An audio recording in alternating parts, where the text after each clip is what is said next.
Il arrive au Ranka. Jeune étudiant roumain né dans une famille juive, il publie ses premiers écrits d'inspiration symboliste en 1922. Les textes de cette période, au ton plutôt sombre et pathétique, tranchent avec le reste de son œuvre.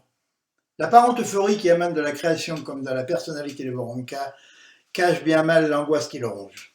En 1933, Voronka et son épouse Colomba s'installent à Paris pour fuir les ténèbres balkaniques. Le couple est confronté aux dures réalités de la vie d'émigré. Il écrit alors « J'avais faim, un brouillard montait vers la cité, étranger non admis, permis de séjour ». Ils obtiennent la nationalité française en 1938. Le poète compte pas moins de 11 recueils publiés en France. Puis c'est la guerre. Parallèlement à son œuvre poétique, et en 5 ans seulement, Voronka publie, durant la tragique période de l'occupation, l'essentiel de son œuvre en prose.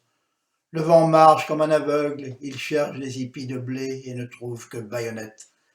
Il se réfugie à Marseille, puis à proximité de Rodez, où il adhère à la résistance pour combattre le nazisme. À la mi-octobre 1944, il regagne Paris qui avait été libéré des nazis. Le désespoir prend définitivement le pas sur la joie.